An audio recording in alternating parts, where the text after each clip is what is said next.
Namatay sa aksidente ang binatang aktor na si AJ Perez matapos magsalpukan ang sinasakyan niyang van at isang bus sa Tarlac kaninang madaling araw. Sa ngayon, nasa Arlington Memorial Chapels na sa Quezon City ang labi ni Perez. Mula sa Tarlac kung saan nangyari ang aksidente, may ulat on the spot si Dante Perelio. Dante?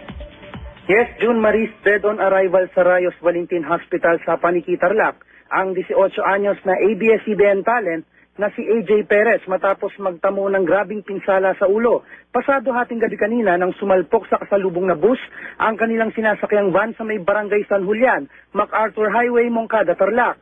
Sugatan naman sa aksidente ang ama ng batang aktor na si Gerardo Perez, mga road manager na sina Cristina Ferrer at Danny Linunga, marshal na si Edwin Pitilos at driver nilang si Christopher Bautista na isinugod naman sa Jackson's Medical Center sa Tarlac City. Sa inisyal na investigasyon ng Tarlac Police, pauwi na sina Perez ng Maynila galing sa isang show sa Dagupan, Pangasinan.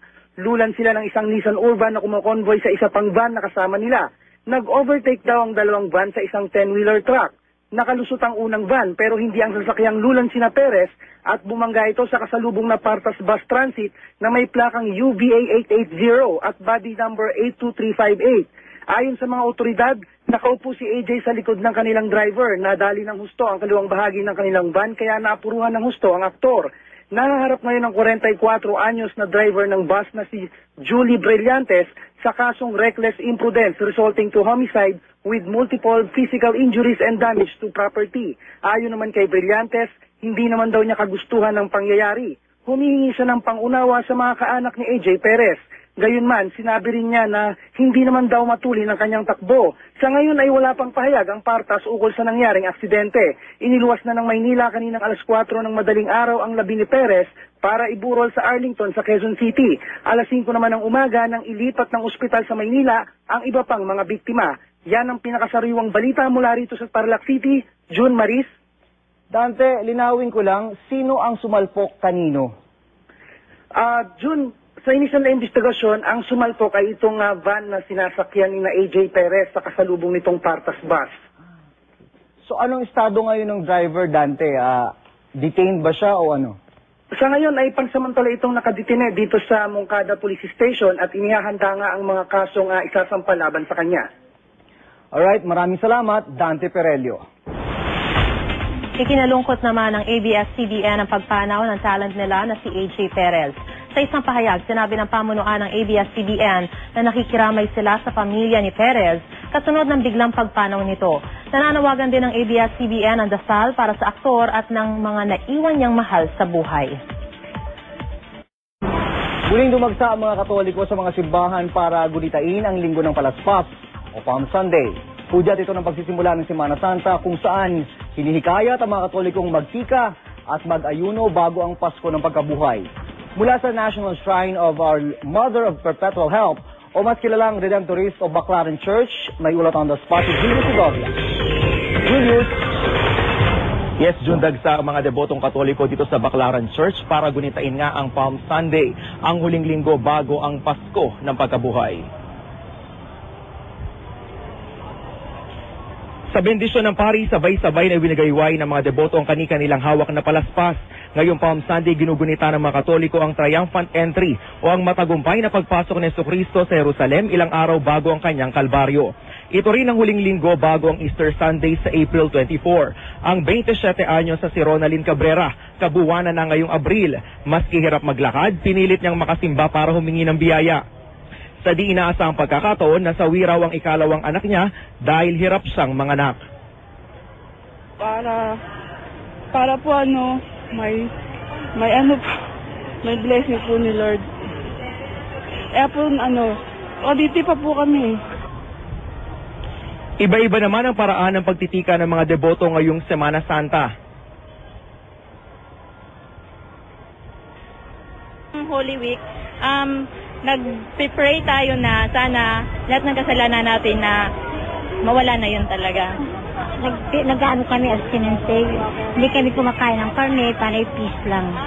Hanggang sa Friday, hanggang Saturday pala. Magsisimba ka para humingi ng tawad kung ano man ang nagawa mong kasalanan. Yun lang.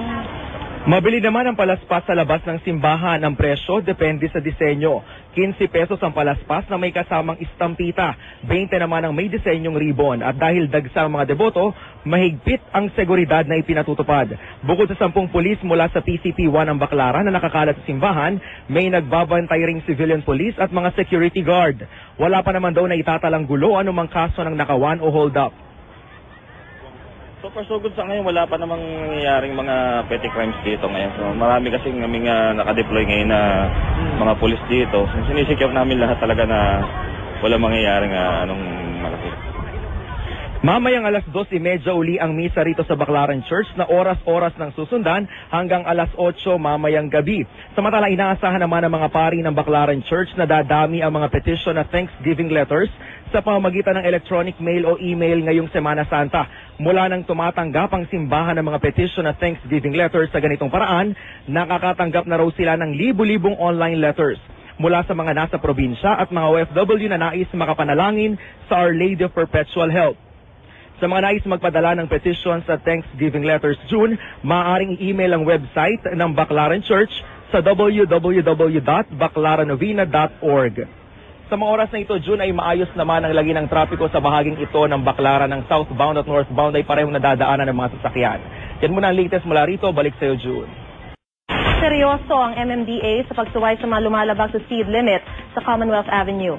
Inilalagay nga nila sa kanilang website ang litrato ng mga lumalabag dito. Tulad ng kotseng ito na tumatakbo ng 128 kilometers per hour nang makuna ng laser speed gun sa may Techno Hub footbridge noong February 14. Doble po ang bilis na yan sa 60 kilometers per hour na speed limit. 89 kilometers per hour naman ang takbo ng pampasaherong bus na ito na maaktuhan ng speed gun. Ito naman taxi, yan po nakikita ninyo ay 80 kilometers per hour.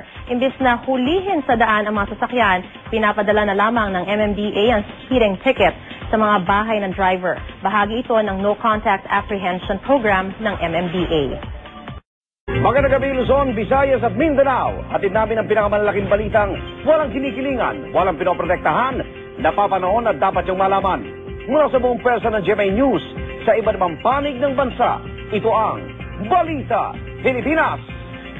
Makaigan, 100 taon na rin pinagdiriwang ng mga Pilipinang Holy Week o Semana Santa. At kaakibat na ng pagdiriwang na itong iba't ibang mga kaugalian at paniniwala. Tulad na lamang sa probinsya ng Siquijor, kung saan umano'y tuwing panahon ng Semana Santa ay mas nagkakabisa ang iba't ibang ritual. Mga igan, sudya pa natin yung iba't ibang paraan ng panggagamot na nagpatanyag sa lalawigan ng Siquijor. Di may pagkailang maliban sa kanilang magagandang beaches, naging sikat din ang Siquijor dahil sa kanilang kultura ng panggagamot. Katunayan, maraming dumarayo sa probinsyang ito upang magpagamot ng kanilang karamdaman. Isa sa tanyag na paraan ng panggagamot sa Siquijor ang tinatawag na bolo-bolo.